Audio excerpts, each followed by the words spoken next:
Hello viewers, welcome to my channel numeracy maths classes. तो आज हम करने वाले हैं नया chapter 7 that is coordinate geometry. तो जो कि आप ऑलरेडी क्लास 9 में काफी इसका बेसिक पढ़ चुके हैं, बट फटाफट से एक रिवीजन ले लेते हैं। 9 में हमने क्या रीड किया था। देखिए, दो लाइन होती हैं, सपोज कोई भी दो लाइन, मतलब हम अगर पेपर की बात करें, पेपर को हमने 4 खानों में ऐसे बांट दिया, मतलब एक स्ट्रेट लाइन बनी और एक ऐसी वर्टिकल लाइन बनी। इस तरह से जब बढ़ता है हमारा, तो ये हो जाते हैं हमारे कार्टेशियन सिस्टम्स। अब कार्टेशियन कोऑर्डिनेट सिस्टम क्या होता है? देखो, कोऑर्डिनेट सिस्टम होता है अगर हम किसी पॉइंट की लोकेशन जानना चाहते हैं, उसकी पोजीशन जानना चाहते हैं, मींस मैंने आपको दे दिया कोई पॉइंट है, उसकी प्लेन में क्या पोजीशन है, तो वो हो जाता है आपका कोऑर्डिनेट सिस्टम। उसकी हमने पोजीशन बता दी। और कार्टेशियन कोऑर्डिनेट सिस्टम होता है उस पॉइंट की पोजीशन नंबर्स की हेल्प से हमने बताई, तो न्यूमेरिक फॉर्म में बताई, उसको हम बोलते हैं कार्टेशियन कोऑर्डिनेट सिस्टम। तो कोऑर्डिनेट ज्योमेट्री में बेसिकली सारा खेल ग्राफ से रिलेटेड है। अगर आपको ग्राफ समझ में आ गया कि बेसिक क्या है, सारा अच्छे से क्लियर हो गया, तो आप अगर फॉर्मूला इनकेस याद नहीं भी है, कोई एंट्रेंस एग्जाम आप दे रहे हैं, फॉर्मूला नहीं है याद, या एग्जाम में ऐसा होता है 1 मार्क का क्वेश्चन आता है, तो आप फटाफट ग्राफ में जल्दी से बनाएंगे रफली, और आप 2 सेकंड में आंसर बता सकते हैं। तो पहले हम ग्राफ समझेंगे क्या कैसे करते हैं। ठीक है, जो ग्राफ में आपकी हॉरिजॉन्टल लाइन होती है, इसे हम बोलते हैं एक्स एक्सिस, और वर्टिकल लाइन होती है उसे बोलते हैं वाई एक्सिस। अब कैसे तय करते हैं हम, कैसे ध्यान रखना। सपोज मैंने बोला एक पॉइंट है 2, 3, एक पॉइंट है 2, 3 मीन्स इस तरह से लिखा हुआ है वो पॉइंट 2, 3।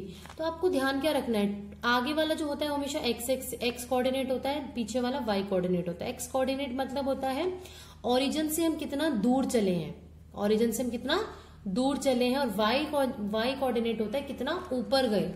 ध्यान से सुनेंगे, एक्स कोऑर्डिनेट होता है हम ओरिजिन से कितना दूर चले हैं, और वाई कोऑर्डिनेट होता है कितना ऊपर गए हैं। ठीक है, तो वो पोजीशन कहाँ होगी? देखो 2, 3 था, ओरिजिन से हम 2 दूर गए, क्योंकि 2, 3 था, एक्स कोऑर्डिनेट में दूर जाना ध्यान रखना है।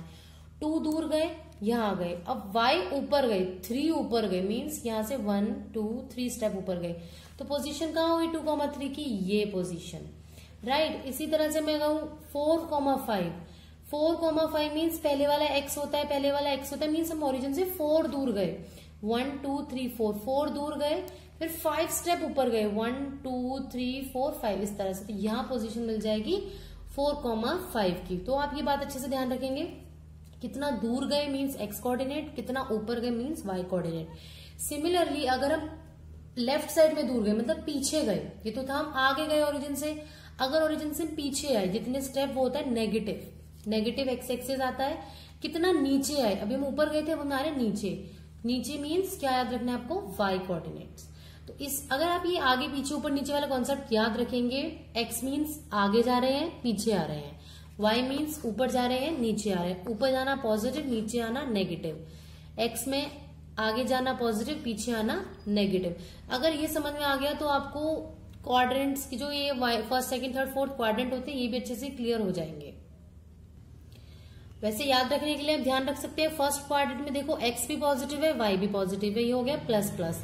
सेकेंड क्वाड्रेंट में आप देखेंगे x नेगेटिव है, y पॉजिटिव है, तो सेकेंड क्वाड्रेंट में नेगेटिव पॉजिटिव। थर्ड क्वाड्रेंट में आपका x भी नेगेटिव है, y भी नेगेटिव है, तो थर्ड क्वाड्रेंट में दोनों ही x और y कोऑर्डिनेट नेगेटिव होते हैं। फोर्थ क्वाड्रेंट में x पॉजिटिव एंड y आपका नेगेटिव होता है। तो ये सब मैंने लिखा था, horizontal line axis, vertical line y axis होती है। x को हम एब्सिसा भी बोलते हैं x कोऑर्डिनेट को, और y कोऑर्डिनेट को हम ऑर्डिनेट भी बोलते हैं, जिसको हम ये भी कह सकते हैं distance of a point from the y axis. अब देखो ध्यान देना, y एक्सिस से डिस्टेंस निकालना है किसी पॉइंट का, y एक्सिस से डिस्टेंस मीन्स कितना दूर गए निकालना है ना हमें। ध्यान से देखेंगे ग्राफ में, y एक्सिस से कितना दूर गए, यही पोजीशन तो है इस पॉइंट की कि y एक्सिस से कितना दूर है। तो दूर मीन्स मैंने क्या बताया था? x एक्सिस, यानी कि distance of a point from y axis is x coordinate means 2। इसी तरह से मैं बोल दूं distance of a point from the x axis. अब ध्यान देना, मैं इस 2, 3 पॉइंट में x एक्सिस से डिस्टेंस अगर पूछती हूँ तो आप वर्बली बता सकते हैं कि 3 होगा। क्यों? क्योंकि मैंने क्या बोला, y axis means distance of a point from x axis. तुम देख पा रहे हो कितना ऊपर गए, ये पूछा है ना इसने, कितना ऊपर गए मीन्स y की पोजीशन पूछी, तो y कितना है आपका 3। तो आप ऐसे याद रखेंगे तो कोई कंफ्यूजन कभी नहीं होगा कि आपका x कोऑर्डिनेट आएगा या y कोऑर्डिनेट आएगा। आप सिर्फ ये देखना पॉइंट कहाँ है, y से पूछ रहा है मीन्स कितना दूर पूछ रहा है, x से पूछ रहा है मीन्स कितना ऊपर पूछ रहा है। तो इस हिसाब से आप इनकी पोजीशन बता सकते हैं। चलिए अब स्टार्ट करते हैं डिस्टेंस फॉर्मूला। सपोज हमें 2 कोऑर्डिनेट्स गिवन है 2,3 एंड 5,5। 2,3 मीन्स 2 दूर गए ओरिजिन से, फिर 3 ऊपर गए, 2 दूर गए 3 ऊपर गए, यानी कि ये पोजीशन। 5,5 मीन्स 5 दूर गए फिर 5 ऊपर गए, ये पोजीशन। मान लो मैं इसको PQ पॉइंट मान लेती हूँ अगर, तो इनके बीच में डिस्टेंस निकालना है। देखो डिस्टेंस का मतलब होता है शॉर्टेस्ट डिस्टेंस। अगर आप ऐसे जाते हो, यहां तक गए फिर यहां तक गए, तो ये तो लंबा डिस्टेंस हो गया। शॉर्ट कब होगा? अगर मैं डायगोनली जाऊंगी, मीन्स मैं ऐसे जाऊंगी, तो ये हो गया आपका शॉर्टेस्ट डिस्टेंस। अगर आप ध्यान से देखो तो ये आपका एक राइट एंगल ट्राइंगल नहीं बन रहा है। राइट एंगल ट्राइंगल मीन्स मान लो मैंने इसको R पॉइंट मान लिया अगर, तो इस PQR ट्राइंगल में अगर मैं PQ की वैल्यू बता पाऊं यूजिंग पाइथागोरस थ्योरम, तो मेरा काम बन जाएगा। तो पाइथागोरस थ्योरम हम इसमें यूज करने वाले हैं। ध्यान देना, ये जो पॉइंट है इसकी पोजीशन बताएंगे हम। यहां से यहां तक डिस्टेंस कितना है आपका 2 है, और यहां से यहां तक R का कितना है 5 है, क्योंकि हम 5 स्टेप चले थे।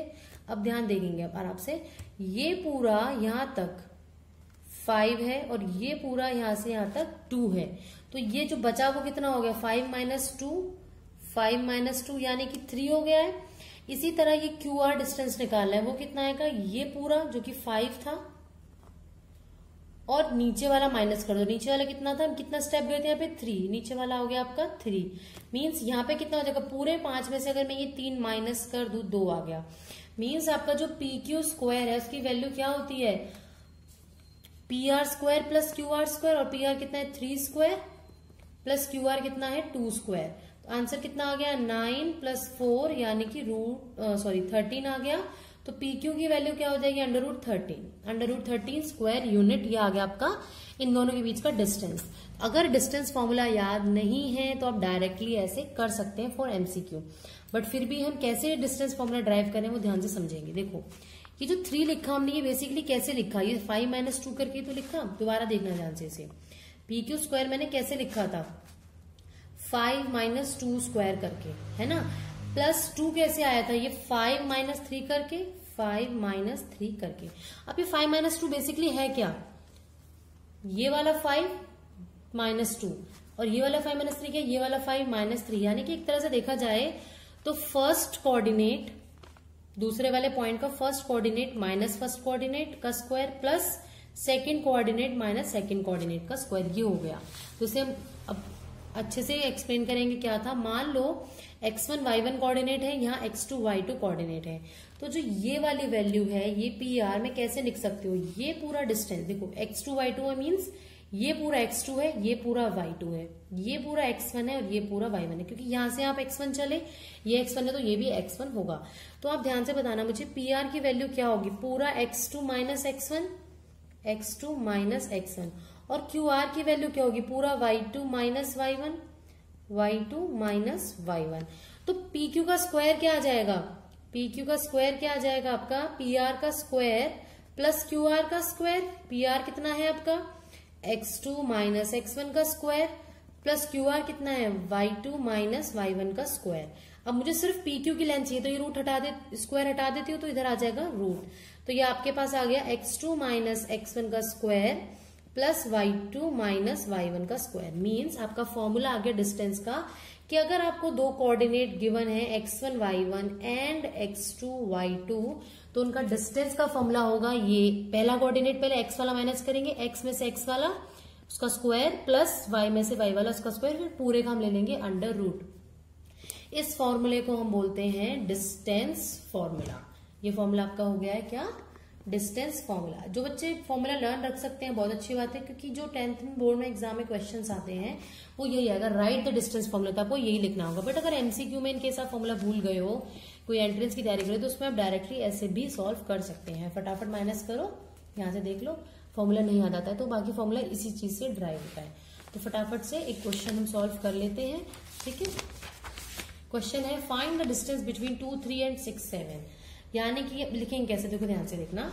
सबसे पहले हम लिखेंगे x1 क्या होता है, ये पहले वाले का x coordinate, x1 is 2, y1 is 3, x2 is 6 and y2 is 7। अब फॉर्मूला क्या है हमारा, डिस्टेंस लिखेंगे हम यहाँ पे, is under root of x2 minus x1 का square plus y2 minus y1 का स्क्वायर।